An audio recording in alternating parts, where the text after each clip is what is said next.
Ada rasa ketakutan itu? Ya, ketakutan mungkin tidak, tapi lebih kekhawatiran aja apakah sebagai seorang aktor mampu atau tidak, gitu ya, dan publik bagaimana yang menerimanya. Menurut saya,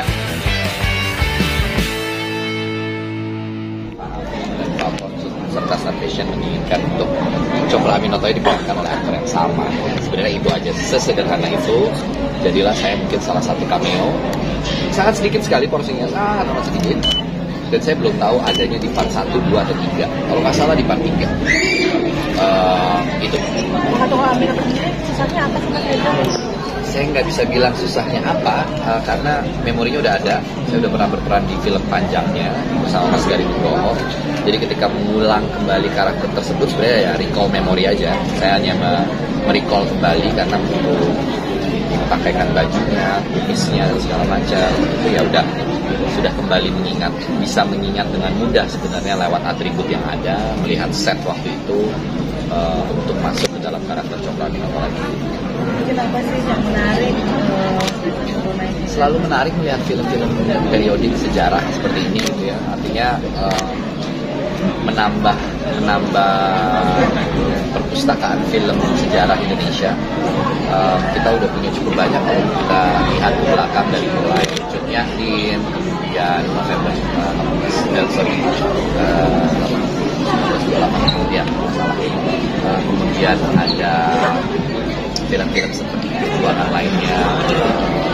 Ada yang itu ada Kartini, ada Soekarno, semua tuh figur-figur tokoh-tokoh besar negara ini menjadikan sebuah film. Kita punya bank biografi yang cukup, biopik yang cukup banyak di film Indonesia, dan Buya Hamka adalah salah satu. Langsung jadi 3. Di Cokro Aminoto yang saat ini ada treatment khusus nggak Mas Reza ketika pernah yang kemarin itu sama yang Buya Hamka ini? Sebenarnya nggak ada treatment khusus karena perannya tidak terlalu banyak, tapi kelihatan betul dialog yang mau diambil ini adalah dialog yang paling khas atau yang paling terngiang di telinga publik yang tahu tentang Cokro Aminoto mengenai hijrah.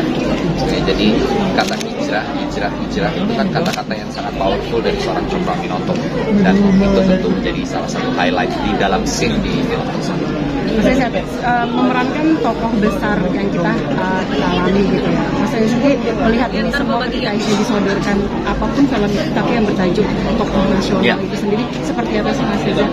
Ya pasti kalau saya sebagai aktor ya, saya berbicara dari perspektif saya sebagai aktor, tentu mendapatkan kepercayaan memerankan tokoh sesuatu yang besar artinya buat saya pribadi. Bahkan saya mengalami dari Donald Pandiangan, memerankan almarhum Pak Habibie gitu, kemudian Cokro Aminoto, ini kan tokoh-tokoh bangsa kita gitu. Jadi tentu saya nggak bisa pungkiri rasanya ada perasaan bangga, ada perasaan haru, ada perasaan bahwa oh ya terima kasih banyak atas apa saya berikan, lebih ke situ, dan bersyukur bisa menjadi bagian dari peta perjalanan film Indonesia khususnya jadi film yang genre mungkin biopik. Ada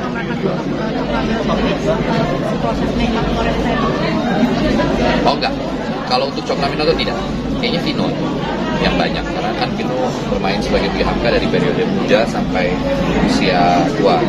Jadi kalau saya nggak, saya cuma make upnya tuh very simple, hanya bisa. Wah, saya nggak tahu ya kalau itu, tapi ya mungkin mengingat jadi 3 film begini ya mungkin aja. Tapi ketika akhirnya kita diberikan kepercayaan untuk memerankan suatu tokoh yang besar itu sendiri, pasti ada pro dan kontra ketika harus samakah ini ya, pasti ada rasa ketakutan itu. Ya, ketakutan mungkin tidak, tapi lebih kekhawatiran aja apakah sebagai seorang aktor mampu atau tidak, gitu ya, dan publik bagaimana yang menerimanya.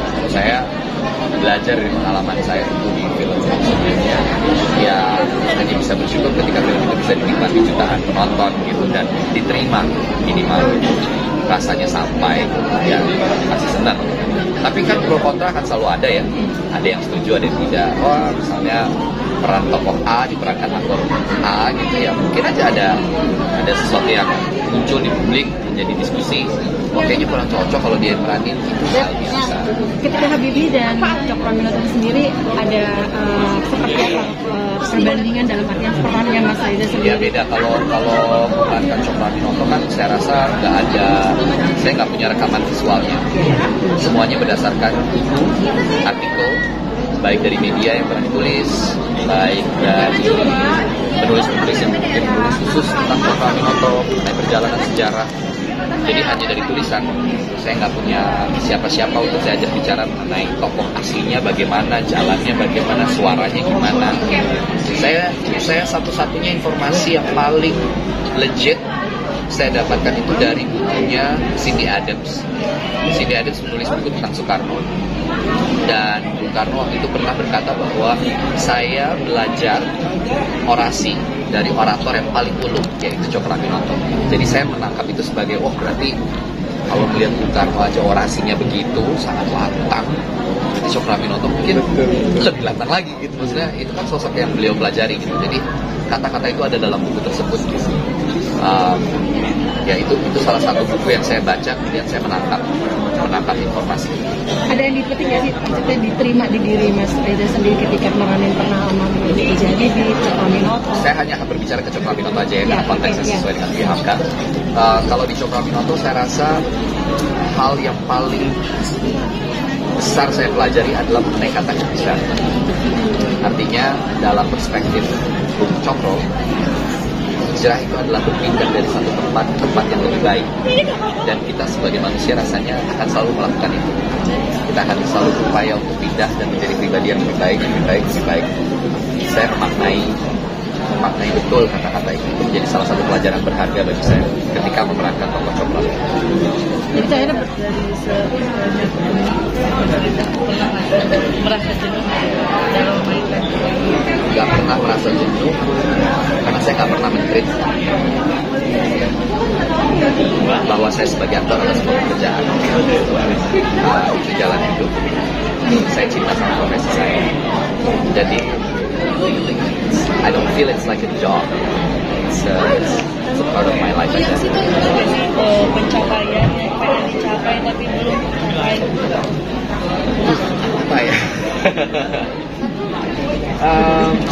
Ya menjalankan tugas sebagai ketua umum FFI di tahun terakhir sebaik mungkin.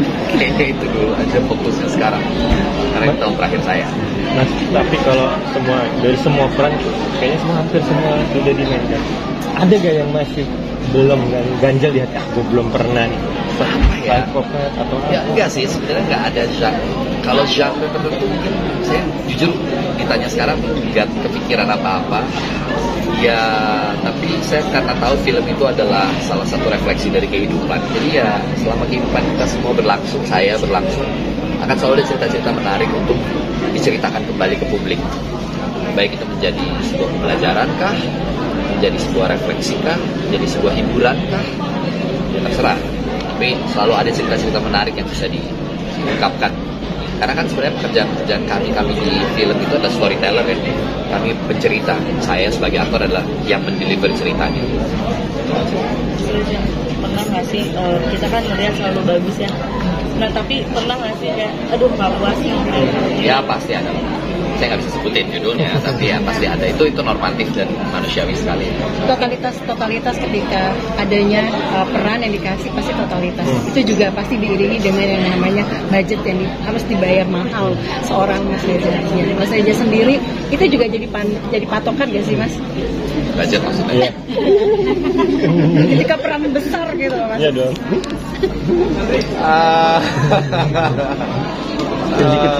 Spill. Enggak, gini soalnya saya secara jujur mungkin akan menggunakan ini ya. Ada beberapa film yang saya kerjakan yang saya bisa bilang budgetnya jauh below standard. Tapi karena saya suka banget sama perannya, saya suka banget sama ceritanya, saya suka banget gagasan filmmakernya, sutradaranya, produsernya, saya kerjakan sepenuh hati. Jadi memang saya sulit bilang kalau budget adalah faktor utama ya. Bukan saya ambil apa enggak peran. Berat banget karena saya menjalani itu selama hampir 17 tahun. Ya begitu. Ada peran-peran yang saya ambil kalau mungkin diungkapkan nilainya berapa mungkin ya banyak orang yang kaget juga. Gitu. Jadi enggak sini sih. Bukan itu tolak ukur. Tapi totalitasnya ya. Totalitas. Nah, totalitas tidak ada hubungannya sama uang.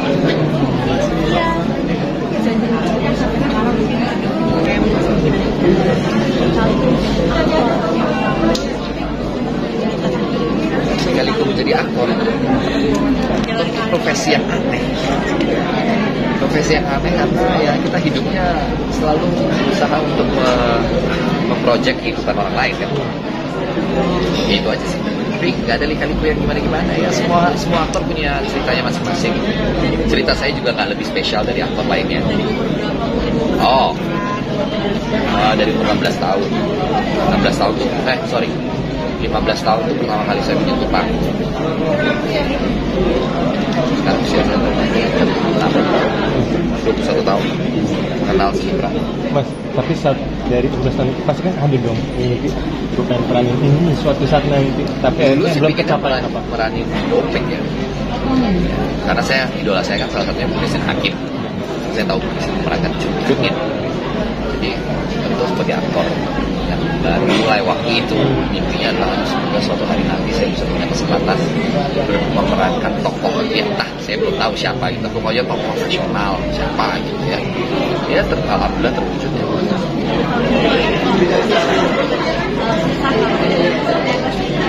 Kamu nggak bisa berdiri aja ya, harus cukup. Saya lihat.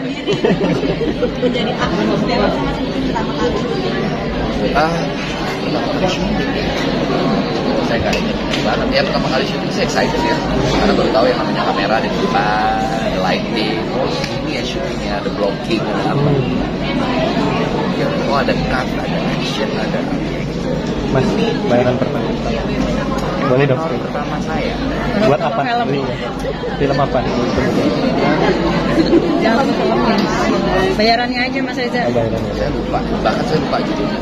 Tapi pokoknya film pertama saya itu 700. Dibeliin apa Mas pada saat itu? Akuarium dan ikan-ikan serta isi-isinya. Kenapa? Karena saya suka banget.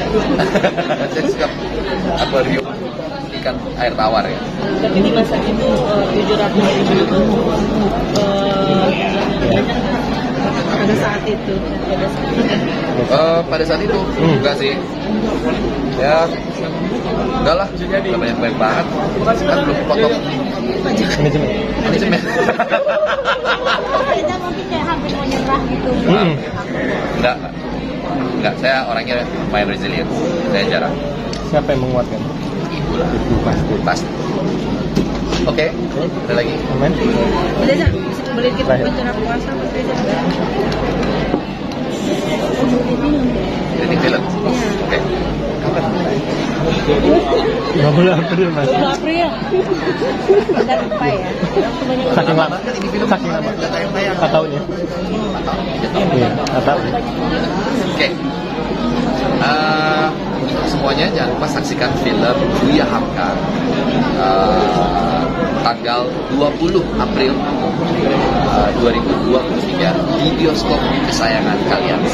Selamat menonton, selamat menyaksikan perjalanan salah satu orang paling bersejarah di Indonesia.